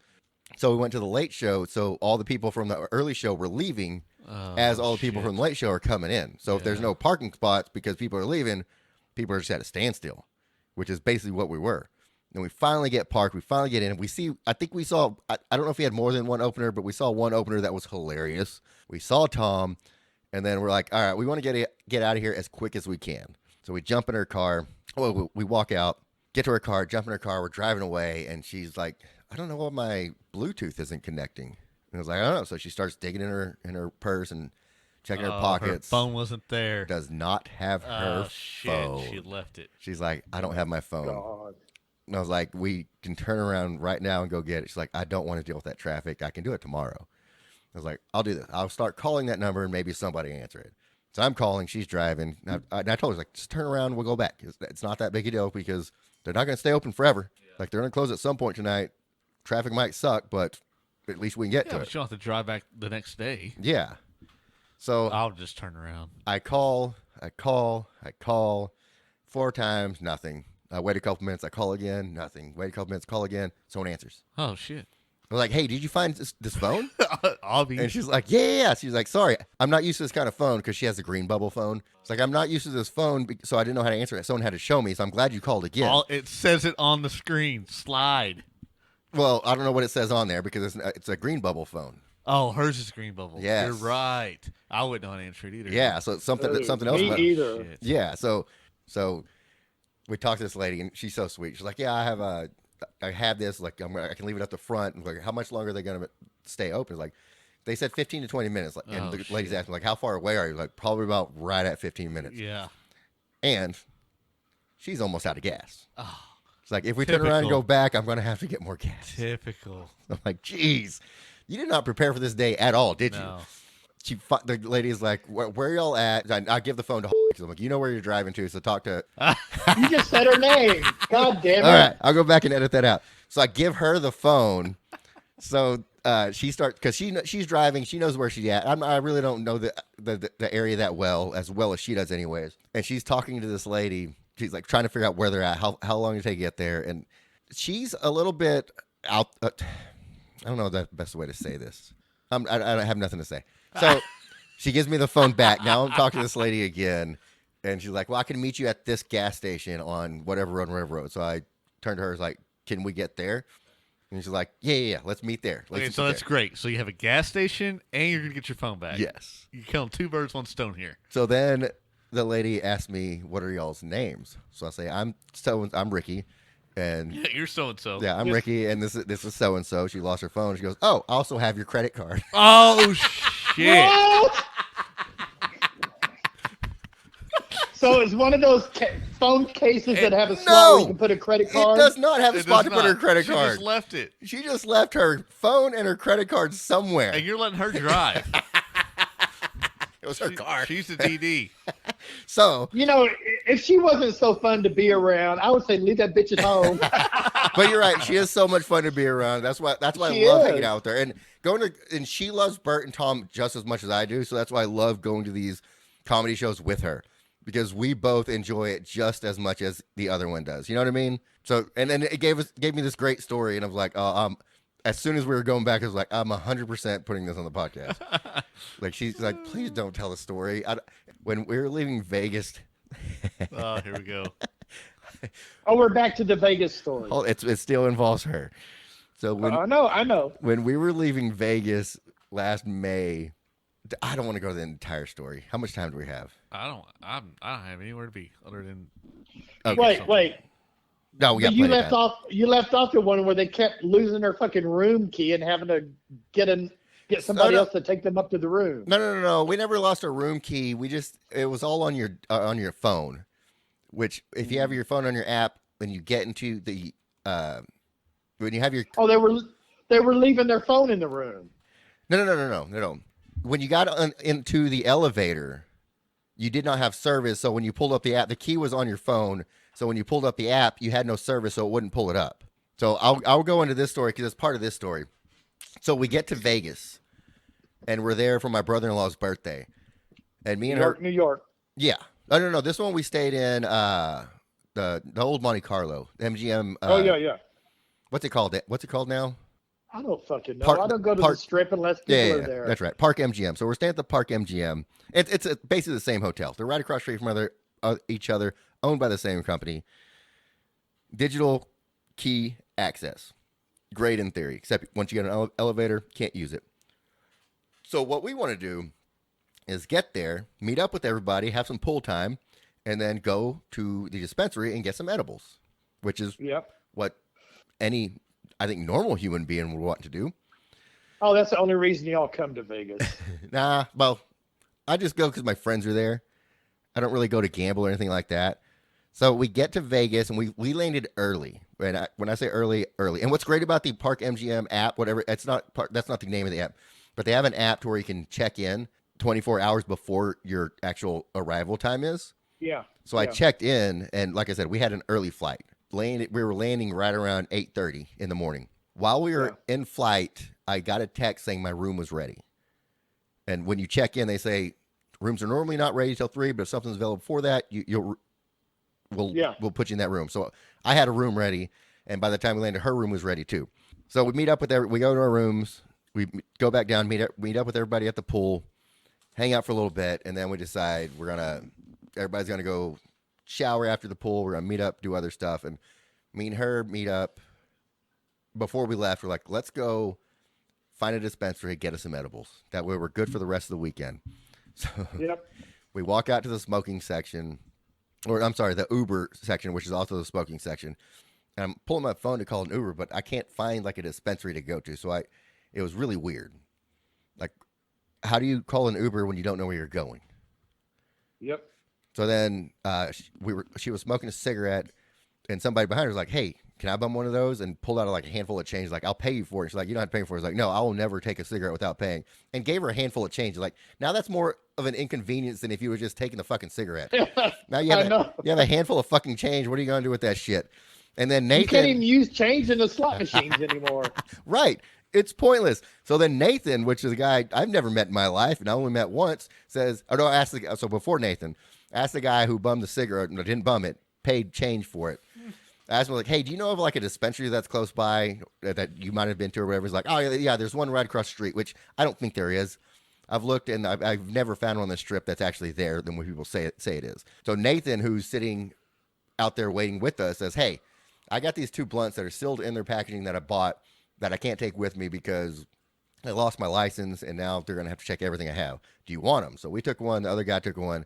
And like I said, I don't normally smoke drugs.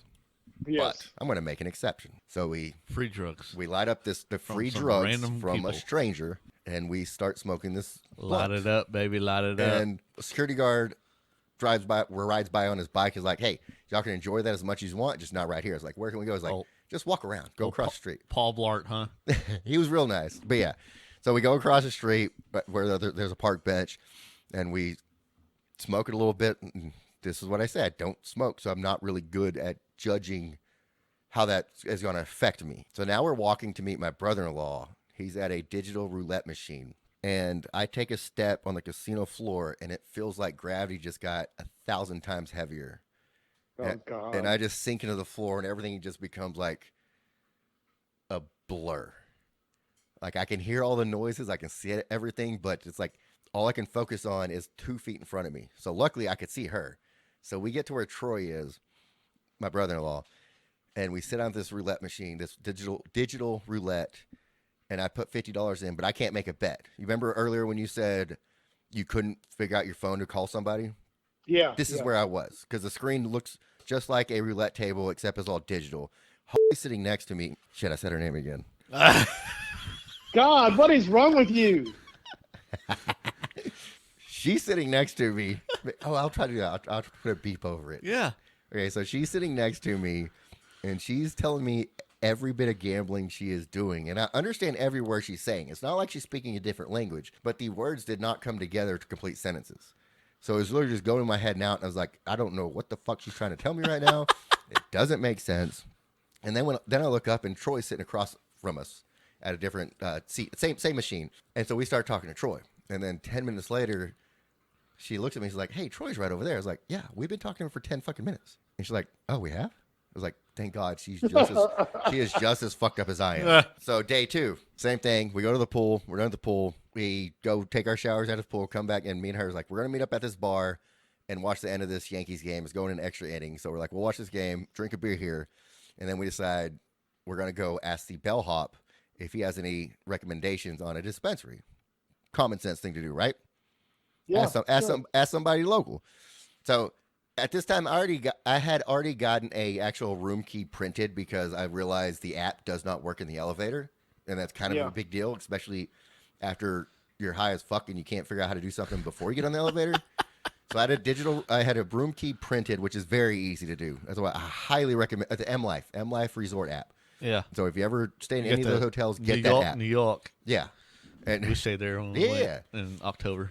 And so I'm like, print your room key, and I'll go ask this guy. So I go to the guy, the concierge, the bellhop, whatever you call him. Concierge. Yeah. Concierge.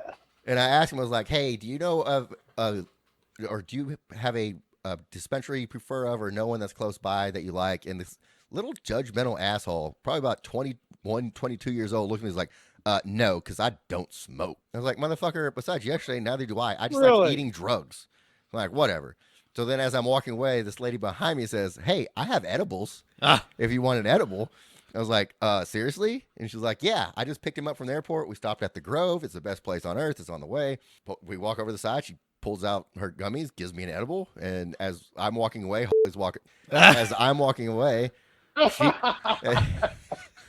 It's very hard to tell stories without name. I'm not good at this. I'm not either. As I'm walking away, she's walking towards me because she had just gotten her room key printed. And I say, this nice lady just gave me an edible. We can split that, and then we'll go later.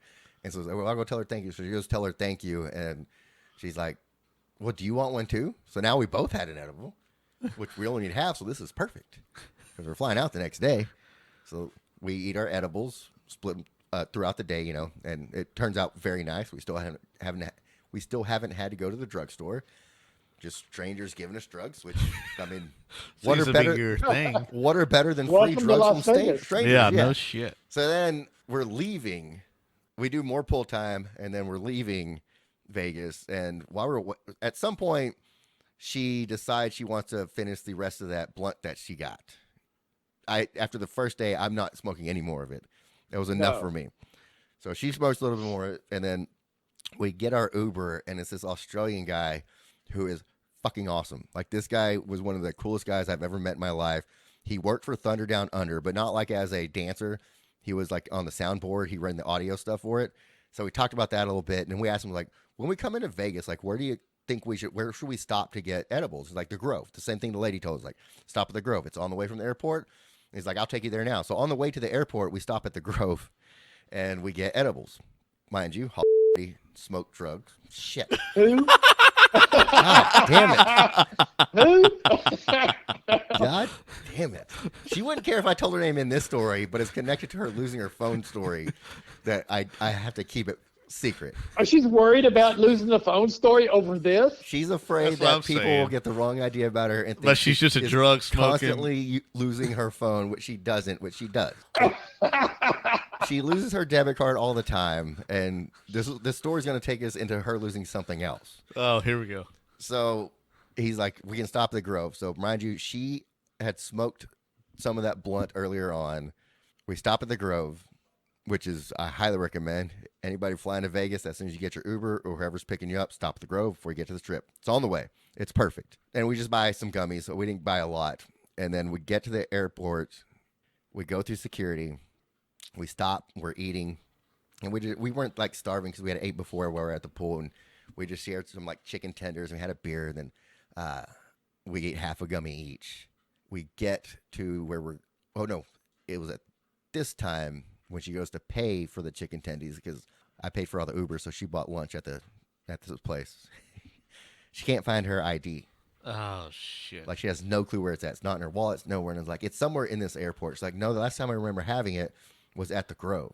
I was like, no. You definitely had it here because we're in the airport. Yeah. Like, you can't get in the airport without your driver's license, without your ID. She's like, I don't think so because they made me show it at the Grove, and that's the last time I remember. It's like, trust me. Was she in the secured area at the airport? We're already past security. See? Yeah, exactly. So She had to show it there. Yeah.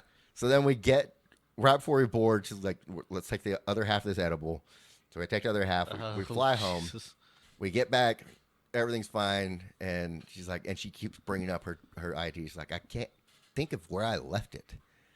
And so she decides, when she's at work the next day, she texts me, she's like, I'm just going to get online and just get a replacement. It might as well. I know it's going to show up as soon as I do.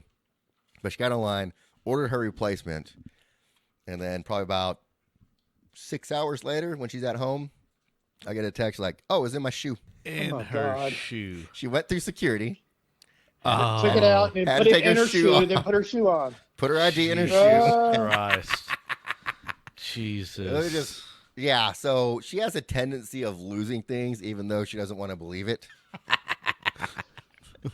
And It's Oh going to be my a God. beep. It's going to be a beep. You're going to find a beep. I'll find a beep. Yeah, Beep's going to be funnier. the beep will be much funnier. And then we can have the reaction of me saying her name over and over again. Oh, shit. All right, Jerry, did you have fun with us today? I had a blast. I look forward to doing another one with you guys down the road. Yeah, you got anything else you want to talk about? We got plenty of time.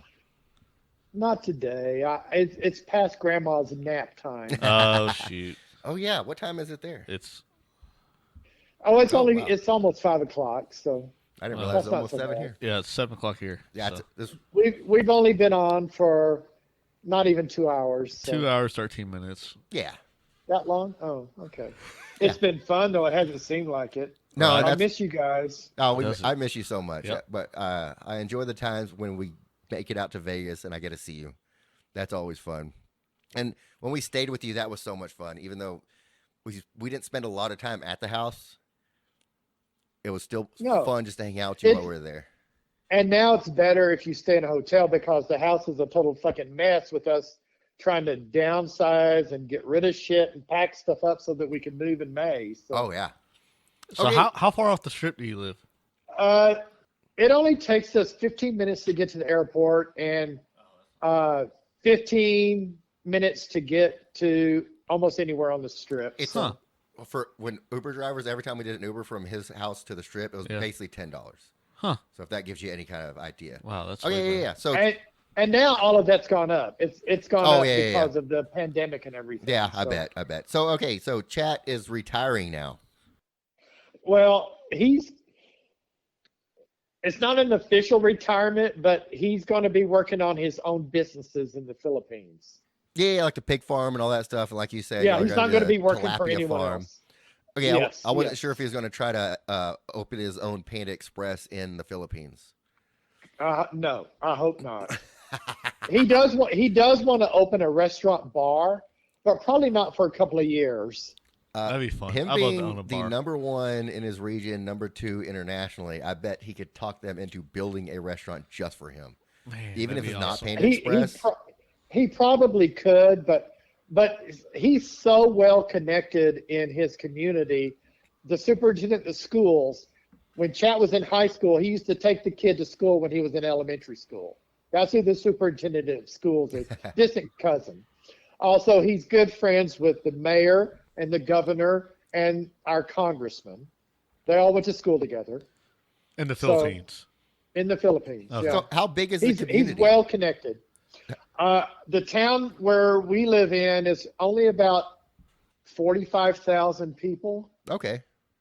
and it was much smaller. Now, his mother and dad's town, which is across the water from us, you can actually see the end of the island where they are. It takes like 30 minutes on a boat to get to their house or 2 hours by car. But that community's much smaller, and he knows everybody there. So are the islands all And they know connected? him. Huh? Are all the islands connected? Like you said, 2.5 hours by car. Well, there's a bridge that goes from our island to that island, and you have to go around to the point. So not all the islands are connected. A lot of them are. Some of the islands that are not connected, ferry service. Like when we come from the airport to his island, we have to take a ferry. Okay. And do y'all live? How big is the island? Do y'all live close to the water? If you look over our wall, you can see the water. Okay, but y'all don't have like So- a dock. No, outside in the backyard we have what's called a dirty kitchen. It's just an outdoor kitchen and setting area. So we're going to take the roof off of that and we're going to put a second floor on it and put a bar up there. From that second floor, you have the view of the ocean, the sunset. Because looking out toward the ocean from our house is west, and you can see the island where his mom and dad are. So the only thing that is keeping us from seeing the water from our house is our security wall all around the property.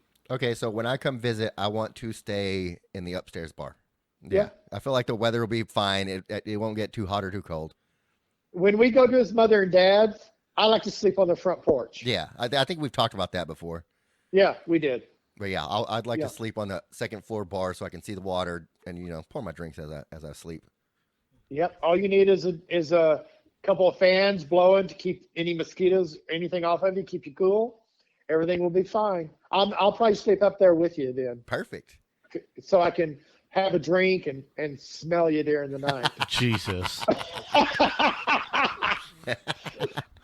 All right, Aunt Jerry, I love All you right. so much. I love you. I love you guys. Thank you Yeah. for Dustin, joining, thank man. you. I It was enjoyed fun. this a lot. Oh, it was so much Yes. fun. All right, promote your book one more time. It is The Masters of the Temple, Book One, The Gemini Project by J.L. Gray and illustrated by Caleb Balderas. Perfect. There we go. All right. All right. Love you, boys. Love you. Love you too. We'll see you Bye. later. Bye. Well, there we go. That was a fun one. The famous Aunt Jerry. The famous Aunt Jerry finally got talking about. Check us out at simsandleon.com or email us at simsandleon@gmail.com. Please email us. I'm ready for one. We need Jesus email. Christ. Lay down, bitch. I don't know how I'm going to tongue this thing. Okay, bye.